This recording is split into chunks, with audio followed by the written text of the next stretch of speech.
In a previous video, we talked about the directive and purpose and ultimate goal of the Great Commission is to make disciples.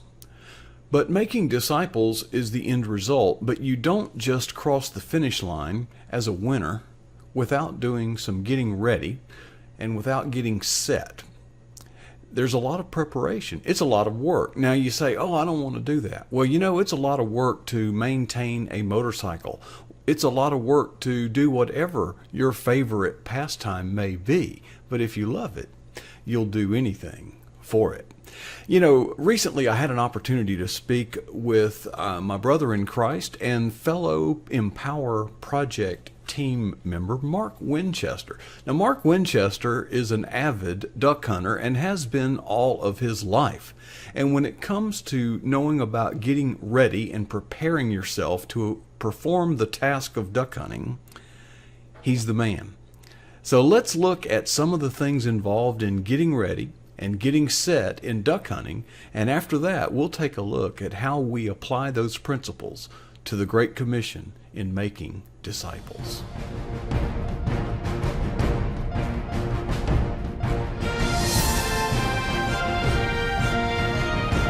One of the things that I did years ago with my son, start getting decoys ready. We simply, pull them out from last year, or maybe they got shot up a little bit, and so we got holes to repair, faded in the sun. So we put them all out. We paint them the colors we want, whether they're ring necks or wood ducks or mallards. So you get them all prepared there, and so you do that way in advance.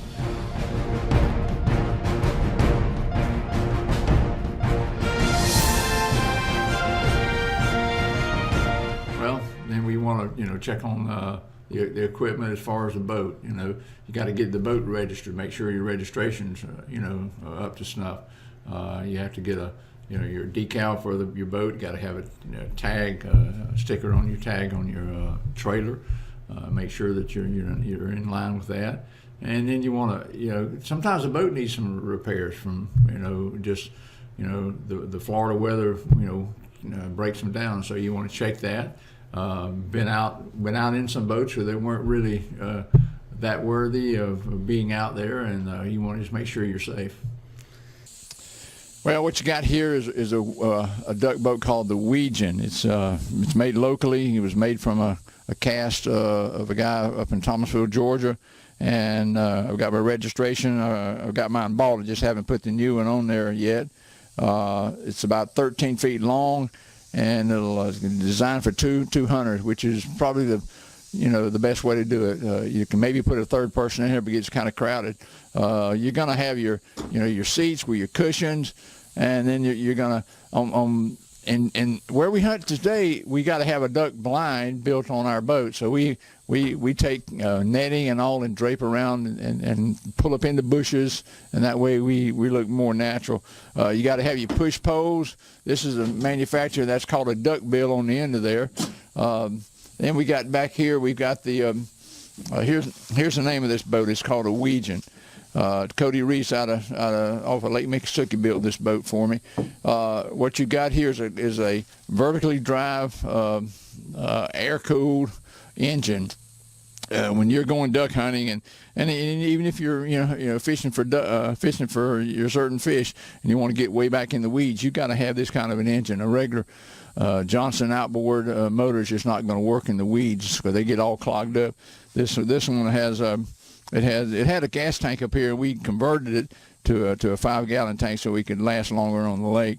But you've got because it's so strong and powerful.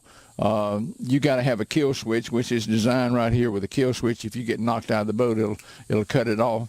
And then what you got is a belt driven here. It drives the shaft back here where the propeller is.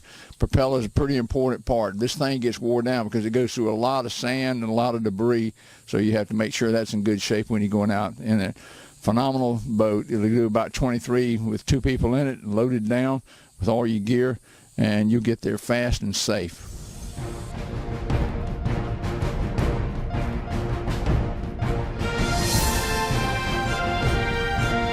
What do you like to use in terms of blind material? Dog fennels and palmetto bushes are kind of the Standard. the standard, the bush of choice, I guess you could say. If you cut the palmetto bushes early enough, by the time the season comes in, they'll be good and brown and look real good on the lake and blend in. They'll knock the wind down if it's a cold morning, so they help a lot. Here's your camouflage of choice for us duck hunters and dog families, along with a few palmetto bushes. But you break this off, stick it in the ground, and it'll blend in right with the rest of your surroundings.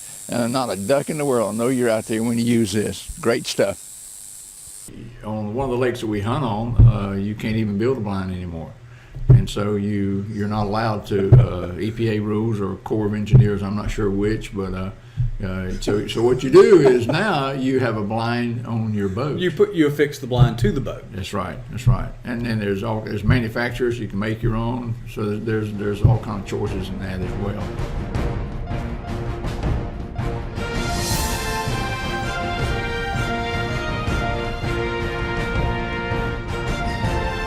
While you're building your blind, I mean, before you build it, you got to know where you're going to put it. You got to kind of scout the lake. What are you looking for? Well, you're looking for their feeding times and also their roosting habitat. Obviously you go early in the morning and watch them, or come in right at dark and watch them. Now you can't shoot after dark, but you know that's where they're going to be heading when it gets time for their roosting area, and so you hunt that. I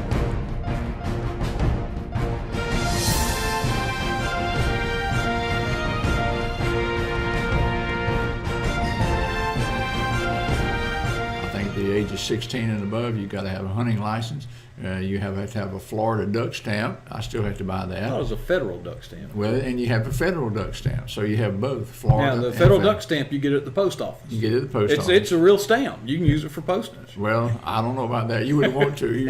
It's a lot of money. Yeah, they upped the price on that as well. How much are they now? They're now $25. They used to be 10. Used to be 10, 15 up to a couple years ago. Mm-hmm. And of course, if you are hunting on any kind of management area, you need special credentials for that you too. You do that. You got to have a management stamp as well and follow all their rules, in and out of the gate and so forth.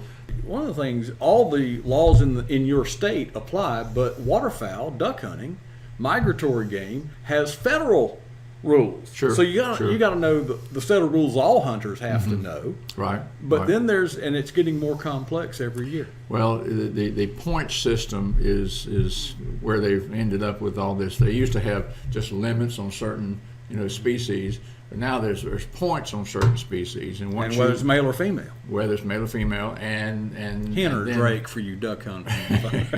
But the last duck you shoot that puts you over 100 points, that's the limit. For the novice guy, it is tough to figure it out. I mean, for guys that have been doing it for years, they can know by the how fast a duck is flying and his wings. Just silhouette, yeah.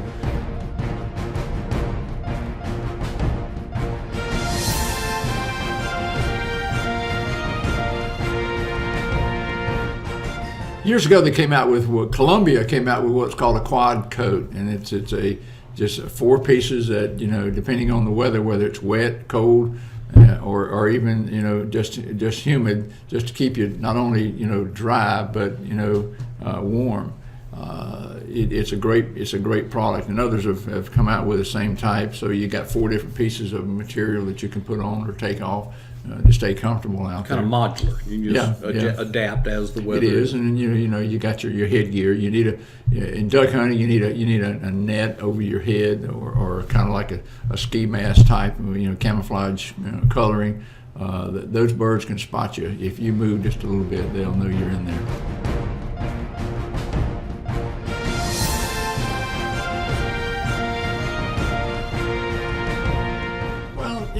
That's the one thing about it is we have a choice. I mean, you've got an over and under, which is that's a Weatherby over and under. I've had it for 25 years. I think Sheila gave that to me for our 25th wedding anniversary.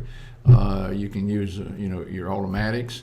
A lot of folks use a pump. They want to. Young kids start out with a pump because of the safety issue, maybe even a side-by-side double barrel. So there's all kind of choices out there. And then you got in there, mixed in that, you got your chokes that you want to put in there. And sometimes, some folks want to have one of the barrels of the full choke, and the other barrel wants to be what they call an improved or a modified, choke that you can, take in and out and change those out. Right, and there's a difference between being on an open lake and being in like a roost pond, where the ducks will be closer, right.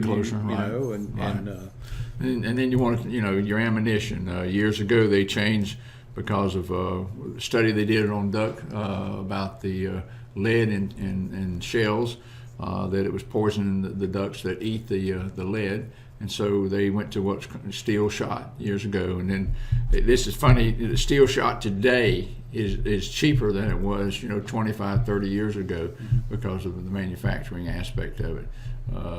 And so it's become reasonable as far as and we are saving some ducks' lives by using that. And you got this is a 3-inch number 3 1-ounce steel, and this one is I think a number 6. That's a number 4, and it's a 2 3/4 inch. So you got different boxes of ammo. Cheapest way to get it is by the case from some of the manufacturers. And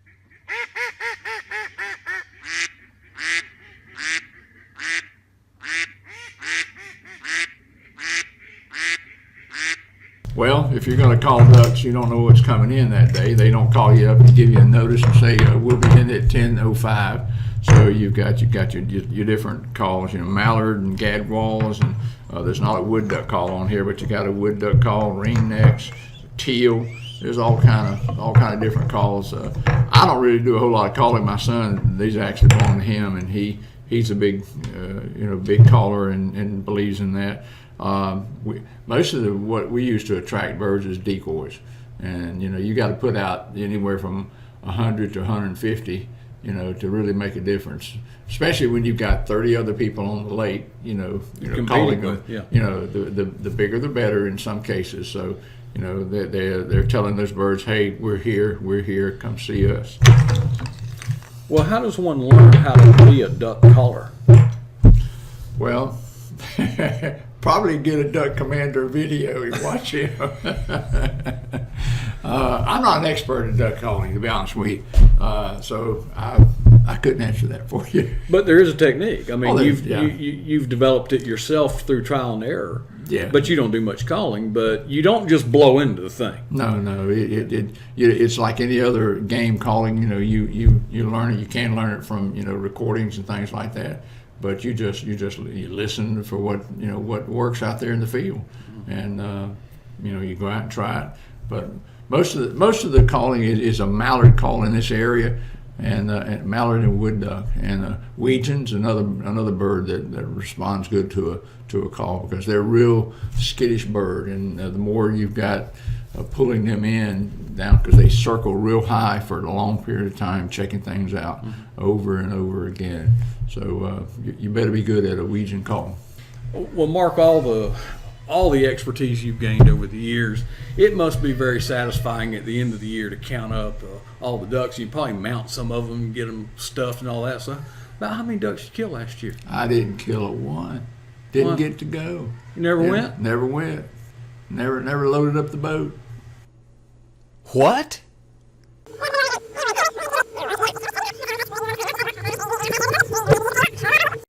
Well, Mark, all the expertise you've gained over the years, it must be very satisfying at the end of the year to count up all the ducks. You probably mount some of them and get them stuffed and all that stuff. About how many ducks you killed last year? I didn't kill a one. Didn't get to go. You never went? Never went. Never loaded up the boat. Now, if you're thinking what I'm thinking, the man that gets ready and gets set and spends his time, his effort, and in fact his money in preparation for a task that he never does, never goes duck hunting, never kills a duck, I would conclude that that is a foolish person. I would further conclude that that is a moron. Perhaps the word idiot comes to mind. Folks, roadkill is more of an existential threat to the duck population than to the man who did that and got ready and got prepared, but never, in fact, went duck hunting. You know, it's important to get ready. It's important to get set. It's important to prepare. Are we much different in church? Sometimes I wonder. We do spend a lot of time, a lot of effort, and spend a lot of financial resources getting ready, getting set. Oh yes, we have Sunday worship services, and we need to be fed the Word of God to be ready. We have small group Bible study, which encourages fellowship and gets deeper into the Word, and we have discussions. We even have discipleship training. We've got resources. We can go on the web and get tools that will help us in our evangelism and help us in our making disciples. But folks, no matter how good a job we do at getting ready and getting set, it's all in vain and in fact foolish if we never go.